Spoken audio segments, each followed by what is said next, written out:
Robert faculty of Ball State University planning.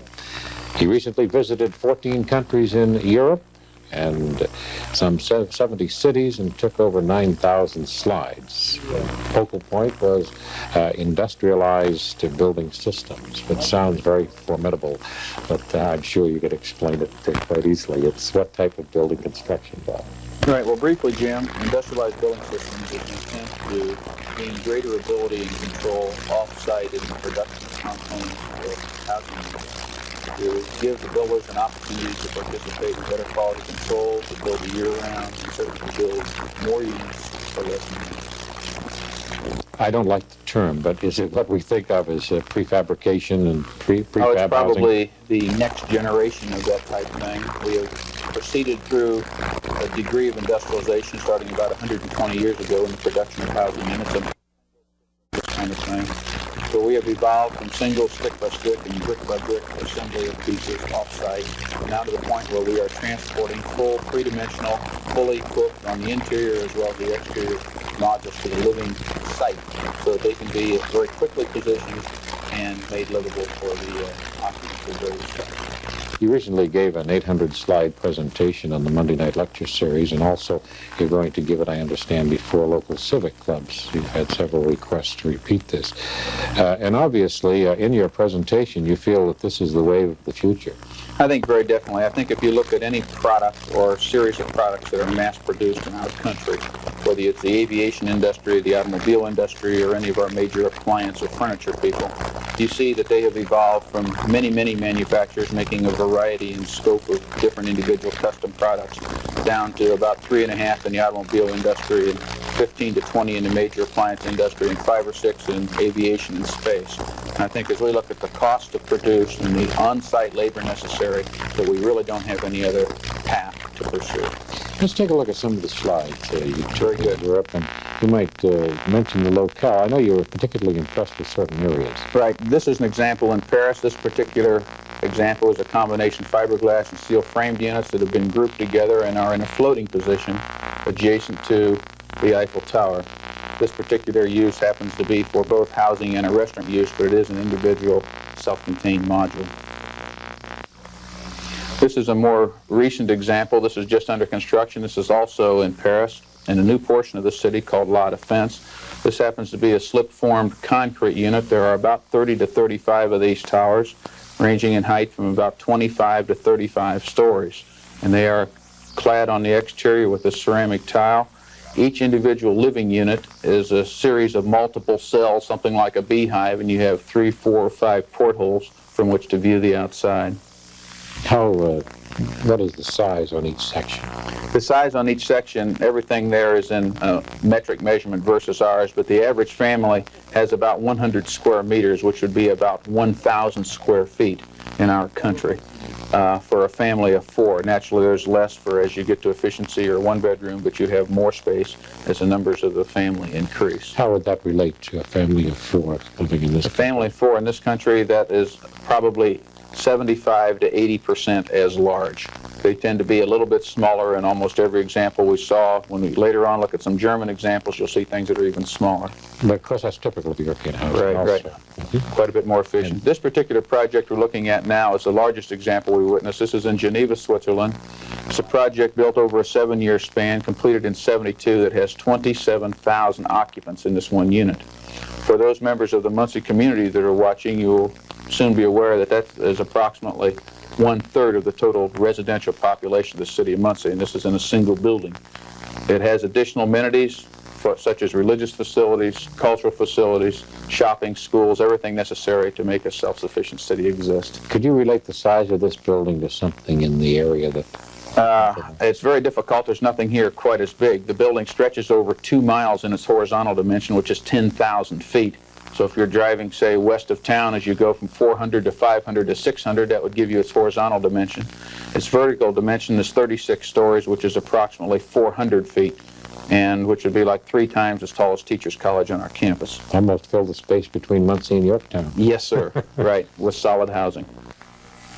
This is another example with some advanced technology, also west of Paris. where they have built a steel frame very similar to a frame that you might have for a file cabinet if you could take away the sides and then slide in and literally roll in the individual living capsules. Each family is given an opportunity to share or to identify with as many modules as necessary to create the numbers and types of living spaces for their respective unit. The striking color is quite a contrast to the drab buildings behind. Very definitely. This is a very small project, unfortunately. The project behind, there are 16 of those giant ziggurats, which are all white or in off-white concrete. This has some very brightly painted porcelain panels. And there are other colors as you rotate around the side of this site. This is a giant project. This is in East Berlin. Excuse me, this is in Munich.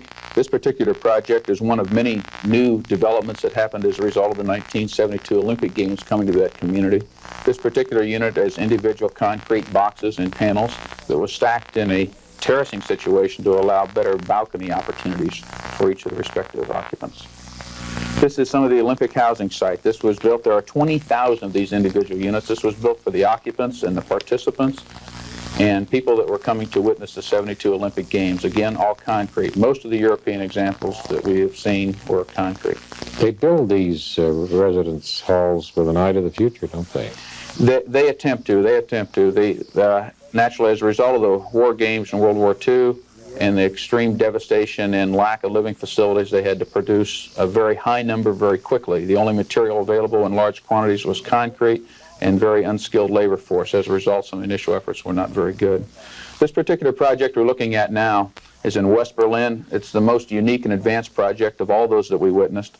The occupants of this particular structure are evaluated every day. They fill out a questionnaire as to how they get along with the space. Is it appropriate for them? Is it big enough, small enough? Are the fixtures right? Is the outside wall right? Are the floors right? Is the amount of space right? And in response to that, the very next day, or as soon as possible, all the conditions are changed to make it appropriate for the individual occupants.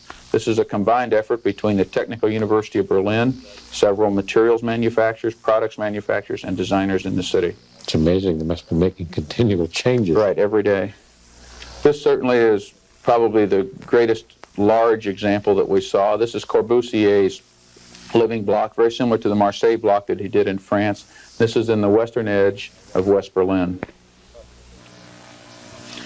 As we went north up into Scandinavia, we saw a complete change. Most of the things that we'd witnessed prior to this time were very cellular-like. In other words, limitations with respect to transportation and height, and they essentially were stacked boxes. Once we got into Scandinavia, we saw the open penetration of spaces and a lot more wood introduced.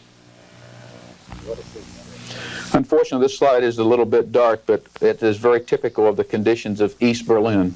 This is across the border behind the Iron Curtain, and we saw many, many examples of this type of very, very minimal housing by anybody's standards. The colors are bland, the opportunity for change of your environment is very, very restricted, and you're mainly self-sufficient off the surrounding land that is immediately adjacent to you. Isn't it strange? They almost have an objection to color. Yes, sir. Very definitely.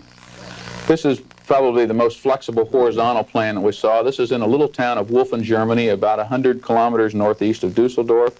In this particular example, the individual occupants have the capability to change their exterior where you see those glass panels. In cold weather season, you can push them farthest to the exterior as possible, therefore capturing the greatest amount of interior space. During good weather and spring and summer, you can reduce these and pull them inside so you can create your own private balcony on the outside. This is another example in Hanover, Germany, trying to create an opportunity for some individual expression on the outside. One of the disadvantages of mass production is monotony, and this tries to overcome that. This is another example of a competition where you see very little repetitious activity here. This is in Bonn, Germany. I think one of the things that industrialized building systems must do in order to be successful is recognize individual expression. You see even a more advanced expression of that kind of thing here. This again is in Wolfen. This particular project has a capability, for example, on a Friday evening, if you want to have a party and you don't have a large family room, you call the owner of this organization on Thursday and they will bring you a family room. They will establish it, hook it up, create it.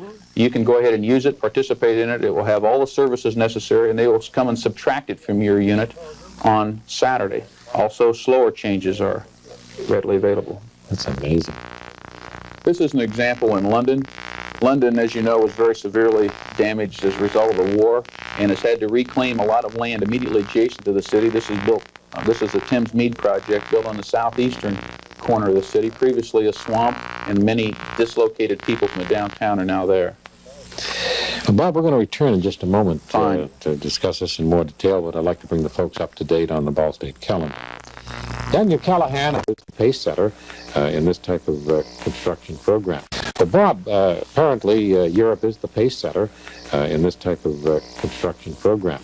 Is the reason the fact that they did have to take advantage of all available space, and they had almost a completely rebuilding program in some countries after the war? I think very definitely the need was of crisis proportion. There were millions of people that were homeless. They had what industry that survived the war was certainly not geared up to the mass production housing that could be very quickly adapted to that use. Most of the labor force that survived certainly were not on-site construction labor people, so they had to convert their war machinery capability into an effort to produce constant housing. You see this in the future for... I think very definitely. As we look at the continued spiral of on-site labor pacing most inflationary construction costs, if you look at right now, the present residential construction cost on-site is about 2/3 labor and 1/3 materials, about 30%. So we have to do something to attempt to stabilize the economy, as well as building more units rapidly to our neighborhoods. Good. Thank you very much, J. Robert Taylor, State University architect, for sharing with us some of your experiences in Europe.